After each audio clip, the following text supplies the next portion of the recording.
রাজহাঁসের মাংস কে না পছন্দ করে বলো তো? সবাই পছন্দ করে। আর রাজহাঁসের মাংসটা সবাই কিন্তু সুন্দর করে রান্নাও করতে পারে না। তো যাদের রান্নাটা বেশি ভালো হয় না এবং মাংসটা শক্ত হয়, তারা কিন্তু খুব সহজে এই টিপসটা ফলো করে অবশ্যই ভালো করে রান্না করতে পারো। তো দেখো, আমি একটা পুরা রাজহাঁস নিয়ে নিয়েছি। সেই পুরা রাজহাঁসের মাংস হয়েছে 2.5 কেজির মতো। তো সেই পুরাটাই আমি রান্না করে রাখবো, একটু ফ্রিজে রেখে দিব আর একটু আমরা সবাই মিলে খাবো। তো সেজন্য মাংসটা রান্না একবারে। যাই হোক, তা মাংসটা এখন ঢাকা দিয়ে দিলাম। এখন এই যে দেখছো, পেঁপেটা আমি টুকরা করে কেটে নিয়েছি খোসা সহ। এটা কিন্তু বেটেও দিতে পারো, আবার ব্লেন্ডারে দিয়ে একটু ব্লেন্ড করেও দিতে পারো, আবার একটু কুড়িয়েও দিতে পারো, কোনো সমস্যা নাই। তবে এটা ব্যবহার করলে তোমার মাংসের যে টেস্টটাও সুন্দর আসবে, আবার মাংসটা অনেক দ্রুত সিদ্ধ হবে। যারা মাংস একটু নরম খেসাও, তারা কিন্তু পেঁপে বাটাটা ব্যবহার করতে পারো। তো যে কোনো মাংসেই কিন্তু একটু পেঁপে বাটা ব্যবহার করলে খুব দ্রুতই মাংসটা সিদ্ধ হয়ে আসে। তো সেই টিপসটাই আজকে শেয়ার করছি তোমাদের সাথে। যে কোনো মাংসের ক্ষেত্রে কিন্তু এই পেঁপে বাটাটা ব্যবহার করতে পারো।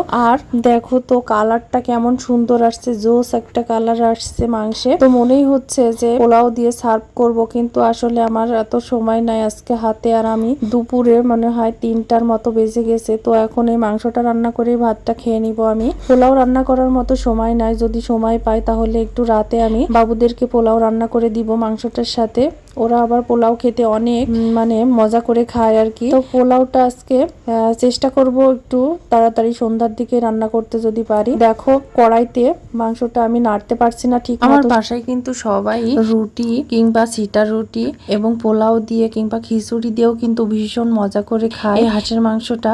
বিশেষ করে রাজহাঁসের মাংসটা আমাদের অনেকই খাওয়া হয়। তারপর এখন এই যে খোলা পাতিলে আমি ঢেলে নিচ্ছি, কারণ ওই পাতিলে আমি বেশি করে ভালো করে নেড়ে ভাজা ভাজা করতে পারছি না মাংসটা। মাংসের যে তেলটা বের হয়েছে, এই তেলের ভিতরে মাংসটা যত ভালো করে ভাজা হবে, তত মাংসের টেস্ট আরো বেশি ভালো পাওয়া যাবে। তো সে কারণে আমি ভালো করে নেড়ে চেড়ে মাংসটা যাতে ভাজতে পারি, এই জন্য এই কড়াইতে এই বড় একটা হাঁড়িতে ঢেলে নিয়েছি। এটা ঢেলে নিয়ে এখন আমি ভালো মতো সিদ্ধ করে নিব। তো আমার এটা রান্না করতে প্রায় 45 মিনিটের মতো লেগেছে, যেহেতু আমি প্রেসার কুকার ছাড়াই রান্না করেছি এভাবে। তো পেঁপেটা দেওয়ার কারণে একটু সিদ্ধটা তাড়াতাড়ি হয়েছে। তো যাই হোক, এখন যে কোনো মাংসই দেখবেন যে আধা ঘন্টা কিংবা 20 মিনিট 15 মিনিটে রান্না করলে সেটার টেস্ট কখনোই অতটা ভালো আসে না। একটু বেশি করে সময় নিয়ে জাল দিয়ে যদি একটু রান্না করেন, মাংসটা কষ্ট হইলেও কিন্তু সেই মাংসের টেস্ট অনেক গুণে বেড়ে যায়। হাঁসের মাংস দিয়ে দুপুরে আমরা এভাবেই খেয়ে নিব, তারপর রাতে আমরা পোলাও খাবো।